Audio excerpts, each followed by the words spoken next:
Good. The sheer tonnage of antibiotics that is used in the world every year, I think, contributes to the problem of resistant bacteria in the community, which then becomes a problem in the hospital, which then becomes a problem in extended care facilities, and they're all inextricably linked. During the 1950s, animals started getting antibiotics too.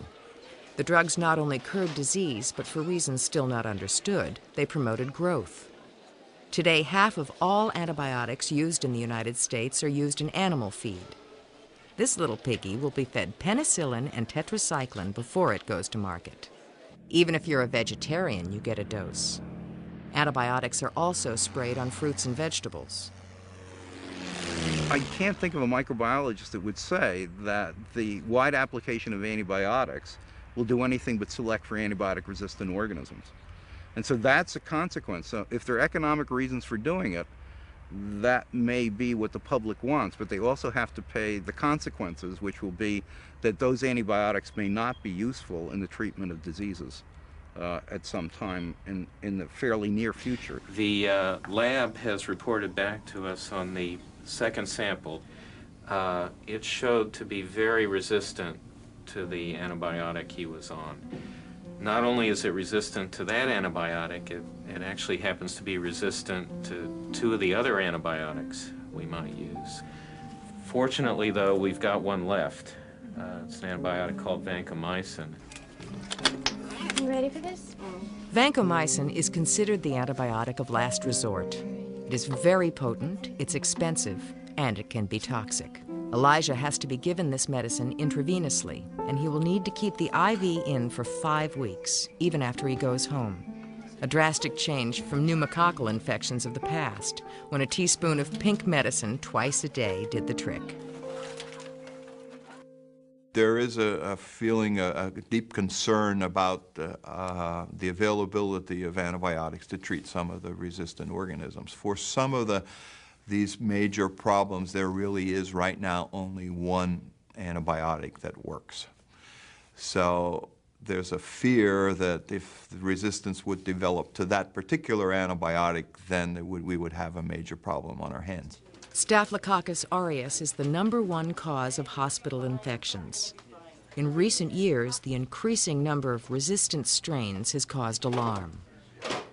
Among the Staph aureus strains in hospitals, many of them are resistant to everything except vancomycin. And so if vancomycin resistance moved into these strains, we could have untreatable strains of a very common resistant organism. That's a fear. Our hospital wards in the 1990s would look like the hospital wards in the 1930s, which was the pre-antibiotic era.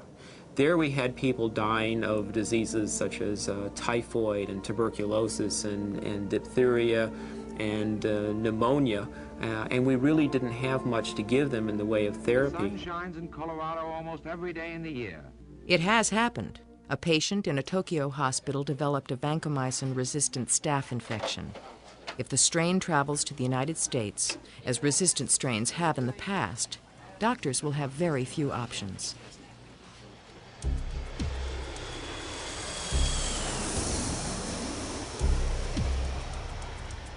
One of the factors that has led to a global increase in resistance among bacteria is the fact that we have very mobile populations of people. You have international travel where you can literally take a resistant organism and transport it from one continent to the other in less than a day. So it's a major problem around the world. Some resistant strains of disease are untreatable and potentially deadly. In 1994, a Korean woman flew from Baltimore to Chicago to Honolulu. Unknown to her, she had an active case of multi-drug resistant tuberculosis. After the woman died from the disease a month later, the passengers on the flights with her were tested. 15 tested positive for TB. These people may or may not develop active tuberculosis. If we've learned anything from the last 50 years of the antibiotic era, this race is going to continue. It may accelerate because we'll have new antibiotics as well as new classes of antibiotics in the future. But I think we'd be naive to think that just because we have a new class of antibiotics that's active against a currently resistant microorganism, that this process is going to stop. I don't believe that it will. With the vancomycin, we need to worry about things like the renal toxicity and the ototoxicity, and that's the real problem with the organisms that cause resistance. So we have a long haul ahead of us. It's going to be going home on IV antibiotics. Essentially, we have very few options to offer him. You didn't even stop to say hi, did you? Yeah. Elijah is ready to go home. A nurse will visit him there to set up his IV. He will be monitored carefully to make sure the antibiotic is not damaging his kidneys. 6 weeks later, Elijah's infection is finally gone.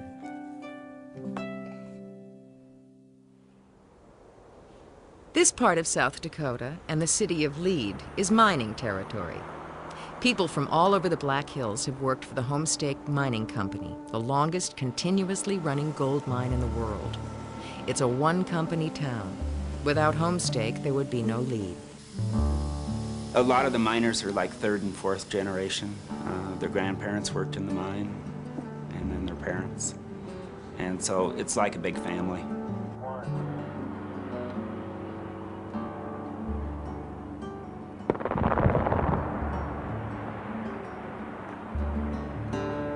It takes 6 tons of rock to produce just 1 ounce of gold.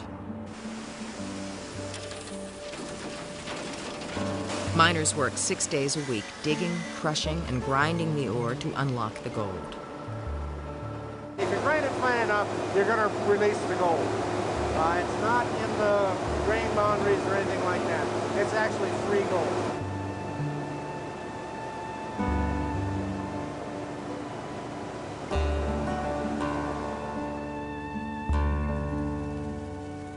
If you look at this table here, it's nothing more than an automated gold pan. It's doing the same thing the old timers did in the stream, except it's much more efficient and it's doing a lot faster and a lot more material. See that little golden streak coming down the table? That's the gold. But that streak is only half the gold in this ore. To extract the rest, the rubble goes to giant tanks of cyanide. Cyanide dissolves gold just like sugar dissolves in water. It makes a pure solution out of it.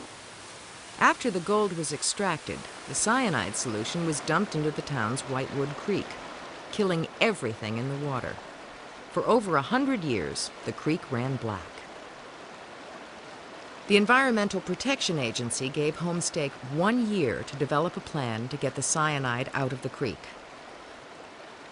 The mine managers weren't sure how to tackle the problem and keep the mine profitable. For the people in Lead, South Dakota, profits for Homestake meant jobs for the town. There's very few things besides cyanide that will dissolve gold, and they're a lot nastier than cyanide. Homestake's chief executive officer added a challenge: make the stream pure enough for trout. Homestake hired a local biochemist, Jim Whitlock. The problem was not money. They were willing to spend whatever it took. But the problem was there was no available technology to do this. There wasn't anything that they could take off the shelf. The fate of the mine, everything was riding on it. Whitlock and his team decided to use their background in microbiology to try something new. We started with a simple knowledge that bacteria could tolerate cyanide, and we knew that some bacteria could tolerate a lot more cyanide than others. In fact, this was a standard means for microbiologists to identify bacteria based on how much cyanide they could tolerate. And so we looked into that in depth, and what we found out is that they actually broke the cyanide molecule into 2 parts, and so that they could actually use it as a food source. Had a lot of apprehension for a long time. We had to convince our board of directors that this new process, this all new way of doing things would work. And we had to ask them for $10 million.